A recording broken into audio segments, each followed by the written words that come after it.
কাজল civil service একাডেমিতে তোমাদের স্বাগত। আমি জয়ন্ত দাস। আজকের এই ভিডিওতে পার্সেন্টেজ নিয়ে আলোচনা করছি। পার্সেন্টেজের একেবারে বেসিক কনসেপ্ট কি, পার্সেন্টেজ বলতে কি বোঝায়, আগে সেই জিনিসটা আমরা বুঝে নিই, তারপর পার্সেন্টেজের কোশ্চেন আমরা সলভ করতে শুরু করব। পার্সেন্টেজ জিনিস হলো যে কোনো একটা জিনিস যদি মনে করো এই টোটালটা 100 হয়, তার মধ্যে থেকে আমরা যতটা নেব, এই টোটাল 100 তার মধ্যে থেকে আমরা যতটা নেব, মনে করো আমি এটা 25 নিচ্ছি, এটা টোটাল 100 তার মধ্যে থেকে 25 নিচ্ছি, তাহলে 100 এর মধ্যে থেকে 25 নেওয়া এই অংশটাকে আমরা বলবো কত? না, এটাকেই আমরা বলবো 25%। এবং সেটাকে লেখা হবে কি এরকম অবলিক দিয়ে। পার্সেন্টেজের চিহ্ন সম্পর্কে তোমরা সবাই অবগত, এটা নিয়ে নতুন করে বলার কিছু নেই। পার্সেন্টেজ আমরা এভাবে লিখব। সুতরাং কোথাও যদি তোমাকে এই রকম পার্সেন্টেজের চিহ্ন দিয়ে কিছু বলা হয়, তার মানে সেটা বোঝাবে যে 100-র মধ্যে কতটা। যেমন 100-র মধ্যে 25 নিয়ে। এখন ধরো সবসময় যে টোটাল 100 হবে সেরকম নাও হতে পারে। মনে করো আমি এটা এটা মনে করো টোটাল 75। এই 75 এর মধ্যে যদি আমি 25 নিই, তাহলে সেটাকে আমরা পার্সেন্টেজ হিসাবে কি বলবো? দেখো, সেজন্য আমাদের একটু হিসাব নিকাশ করতে হবে। পার্সেন্টেজ মানে টোটালটা 100 হতেই হবে, ঠিক আছে? তাহলে আমাদেরকে একটু হিসাব করতে হবে যে 75 এর মধ্যে যদি 25 নিই, তাহলে একের মধ্যে কত হবে?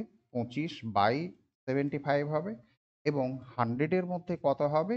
না, 25/75 ইন্টু 100। এটা যখন আমরা কাটাকাটি করব, 100/3 মানে কত হয়ে যাবে? 100/3 মানে হয়ে যাবে 33.33 করে চলবে এটা। এই যে 100-র মধ্যে 33.33 হলো, এটাকেই আমরা বলবো এটা এত পার্সেন্ট। বাট এই এত পার্সেন্টের প্রকৃত মান কত? সেটা হচ্ছে 25। 75 এর মধ্যে 25, একে আমরা পার্সেন্টেজ হিসাবে কত বলবো? না, 33.33% এটা বলবো। ধরো এটাই যদি এরকম হতো যে টোটালটা মনে করো 150, তার মধ্যে থেকে আমি 25 নিলাম, তাহলে কত পার্সেন্ট হবে? না, আগের মতো এরকম হিসাব করব যে 150-র মধ্যে 25, তাহলে একের মধ্যে কত? 25/150। 100-এর মধ্যে কত হবে?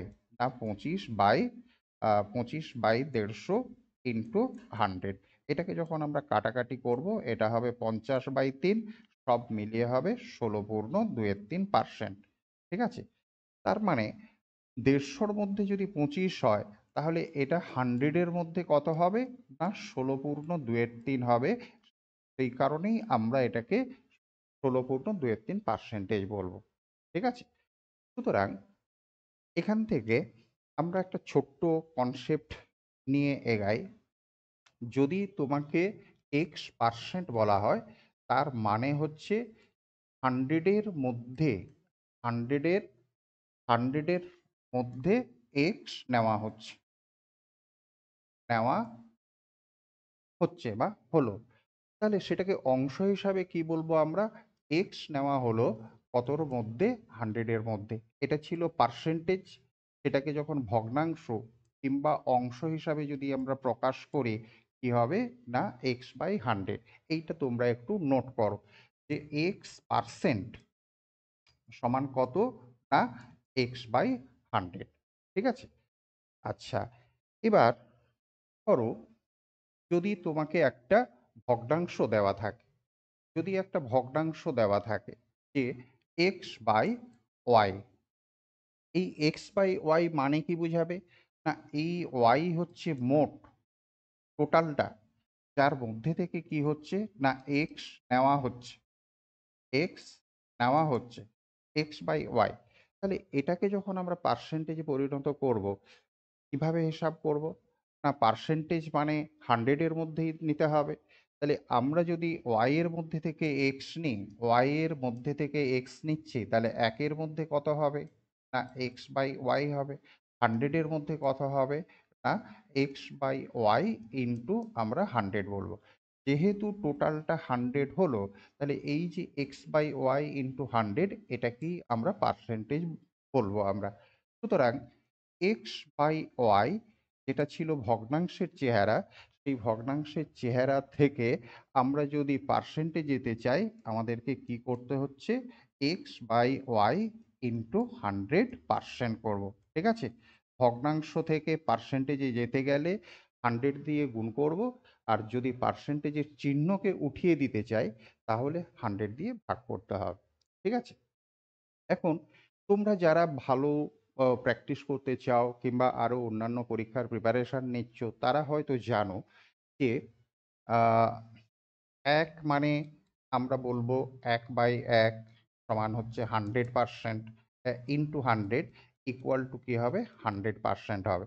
ধরো যদি 1/2 বলি, তাহলে 1/2 ইনটু 100% এটা হিসাব করলে কত হবে? 50% হবে। 1/3 মানে কি হবে?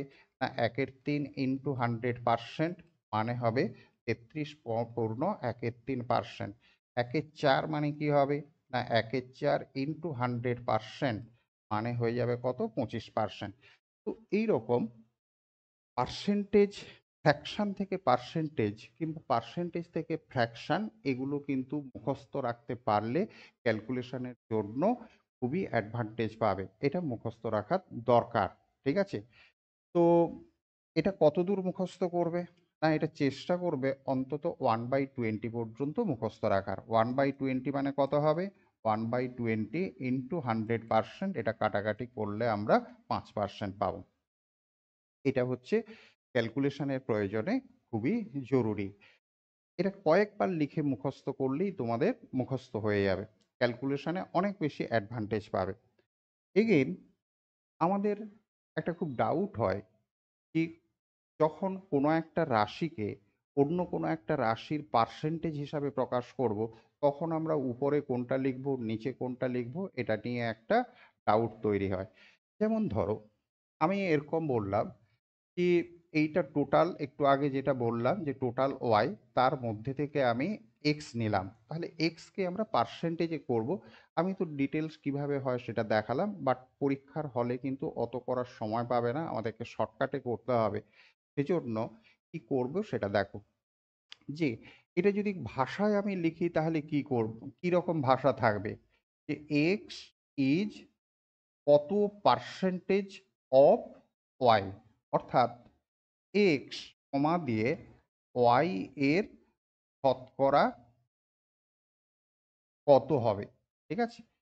তো যদি তোমরা কেউ বাংলায় কোশ্চেন পড়ো, তাহলে এভাবে মনে রাখবে যে K by car into 100%। K by car into 100%। যদি তোমরা বাংলায় কোশ্চেন পড়ো তাহলে চেষ্টা করবে এটা মনে করার যে কে বাই কার ইন্টু 100। আর যদি ইংলিশ ভার্সনে কোশ্চেন পড়ো তাহলে এই জিনিসটাই এরকম করবে যে is by of into 100%। By of into 100%। ঠিক আছে? তো এই ভিডিওতে আমি আপাতত এটুকুই রাখছি। নেক্সট আমি এই জিনিসটার উপরে কিছু কোশ্চেন আলোচনা করব, সেখানে গিয়ে তোমাদের ধারণা ক্লিয়ার হয়ে যাবে। সুতরাং প্রথম এই ভিডিও দেখে তারপর বাকি সব পরপর ভিডিও দেখতে থাকো। Thank you.